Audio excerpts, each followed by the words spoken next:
A play lives and dies on its characters, and in Auchencairn, the smugglers, villagers, and gaugers aren't just the names in a book. They're living, breathing people with secrets, fears, and dreams. So let's meet them.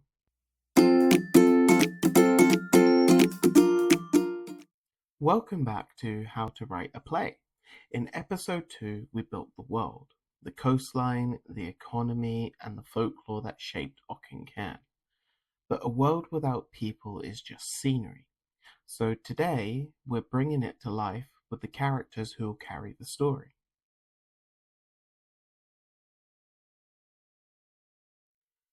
Every play needs its heart, and in The Smugglers of Auchencairn, that heart lies with the men who risk everything to land contraband on these shores.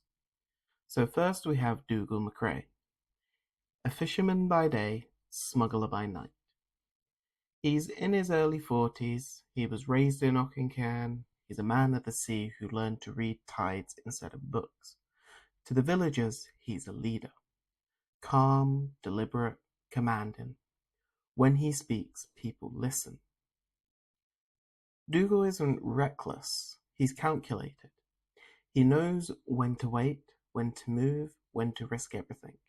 But underneath that control is a flaw that gnaws at him: pride. He believes the law is unjust, that smuggling is survival, even honourable. He'll provide for his family and his village no matter the cost. But that pride blinds him to danger, and it puts him on a collision course with both the gaugers and his wife, Isla. In his own words, he says, "The law starves us, but the sea feeds us." That's Dougal's motto. It tells you everything you need to know. He's a man who sees himself as protector, but the very thing he believes protects could end up destroying the people he loves. And then there's Campbell Boyd. He's in his early 20s. He's a crofter's son raised in poverty, restless and wants to make his mark. Campbell idolizes Dougal. He sees him as the man he wants to be, the father he lost too soon. But where Dougal is measured, Campbell is reckless. He leaps before he thinks. His blood runs hot, and he's desperate to prove himself. Campbell's voice is fast, eager, sometimes stumbling over his own words. He brags, he laughs too loud, he fights hard, and he wants everyone to see him as brave. But that need for validation is his weakness. He's naive, he's impulsive, and he'll cut corners if it gets him noticed. And his motto? Better to burn bright than fade dull. It's bold, it's romantic, but it's also dangerous. So together, Dougal and Campbell give us the heartbeat of the smuggling trade, the veteran and the apprentice, the steady hand and the reckless dreamer. One bound by duty, the other is restless and ambitious. And that clash between Dougal's caution and Campbell's hunger for glory is pure theatre. You can almost hear it already. Dougal's measured warning, "Hold fast, lad, the tide will turn," against Campbell's fiery reply, "A man dies but once, and I'll nae die unknown." That's not just smuggling, that's drama, that's conflict, and that fills a stage. And of course, behind every smuggler is someone who carries the real cost of their choices, which brings us to Isla and Vari, the women who keep the homes, the heaths, and the secrets of Auchencairn alive.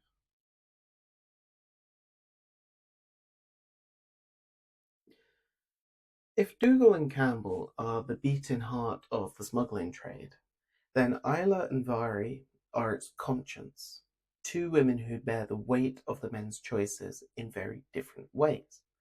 So let's start with Isla McRae. She's Dougal's wife, she's in her late 30s, she was born and raised in Auchencairn. She's quiet, gentle, deeply faithful, the sort of woman who keeps the cottage warm, the children fed, and the home steady while storms rage outside. But Isla isn't just a background figure. She's the emotional anchor of the play. Every time Dougal leaves for a run, she feels the dread that he might not return. Her prayers are laced with fear, her lullabies heavy with worry. She knows the Gauger's knock could come at any moment. So she's torn in two. She has her loyalty to her husband and love for her children, and her faith, which tells her smuggling is a sin. So Isla's voice is careful, often restrained, but when pushed, it sharpens, especially with Dougal. You can almost hear her pleading, "What use is pride, Dougal, if it leaves me a widow and our bairns fatherless?" So she represents every family left waiting by the window, every wife who had to live with secrets she didn't ask for. So in many ways, Isla is the play's conscience. Now, on the other side of the village, we have Mairi McTaggart. If Isla is quiet endurance, Mairi is fire and thunder. She's in her mid-40s, and she's the landlady of the old Smugglers Inn. And her inn is the beaten centre of village life. Where Dougal commands the sea, Mairi rules the hearth. She's loud, she's witty, she's unafraid to slam a tankard on the table and cut a man down with words sharper than any blade. She thrives on gossip, keeps her ear to the ground and her cellars. Well, let's just say that the Gaugers would love to get their hands on her cellars. Her motto could be something like, "Better a dram in the belly than a coin in the Gauger's hand." And that tells you everything. Mairi is selfish in profit, but fiercely loyal to her people. She'll fleece an outsider without shame, but she'd never betray her neighbours.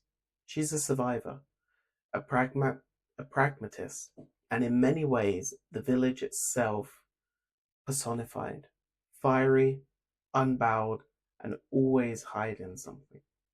So together, Isla and Mairi are a fascinating balance. One whispers prayers in the dark, the other belts songs while clattering tankards. One pleads for safety, and the other laughs in the face of danger.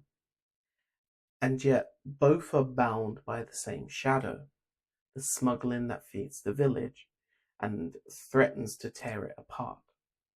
And on stage, they give us the voice of the women, the ones history often leaves silent, but who carried as much weight as the men who ran the cargo.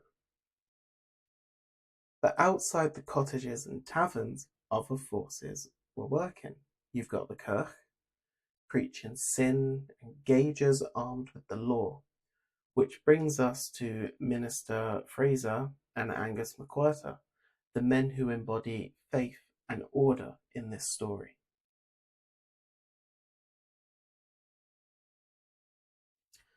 So no community drama is complete without the outside world pressing in. And in Auchencairn, that pressure comes from two places, the Kirk and the Crown. So first, let's have a look at Minister Alexander Fraser. He's in his 50s. He's a learned man from Dumfries who studied divinity in Edinburgh, but he now finds himself shepherding a flock who are knee-deep in smuggling. Fraser is a man of scripture. He's steady, he's upright, but he's weighed down with guilt. He knows that smuggling feeds his parishioners, but he also knows it damns their souls. On Sundays, he thunders from the pulpit about sin, quoting Paul and Moses. But in the quiet of his manse, he sometimes prays for the smuggler's safety. And that contradiction is his torment. Law versus mercy. Survival versus salvation. He's the kind of character who can deliver lines that cut like sermons. So what shall it profit a man to fill his belly and lose his soul?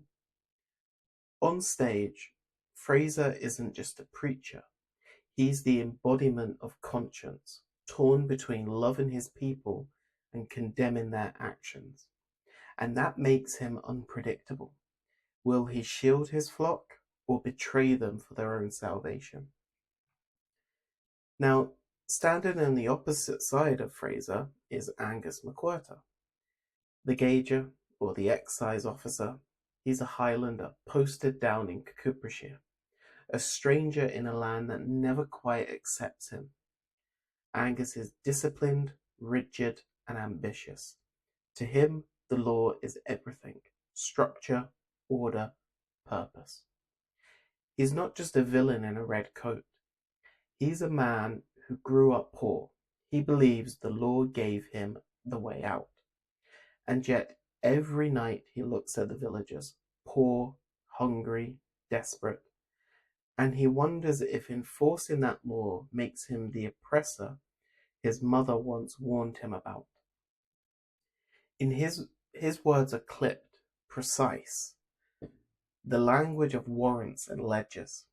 You can almost hear him saying, "The law is the line, and I must hold it." But beneath the severity is loneliness. He writes letters home to his mother in Perthshire, pretending he's respected, when in truth he's mocked in the taverns. That crack in his armour is what makes him interesting. He's not just the hand of the crown. He's a man who desperately wants to be accepted, even by those who despise him. So on stage, Fraser and Angus are perfect foils. One is bound by God's law, the other by the king's. One is tormented by compassion, and the other by ambition. They're both outsiders in their own way, and both are wrestling with the weight of the choices that they have to make. And together, they turn the smuggling story into something bigger than contraband. They raise the question at the heart of the play. When survival and law collide, who is right? And with these forces circling the village, smugglers, families, innkeepers, ministers, and gaugers, the stage is set for conflict. But there's one more thing we need before the play can begin, and that's to see how all of these characters clash with each other and how their flaws spark drama.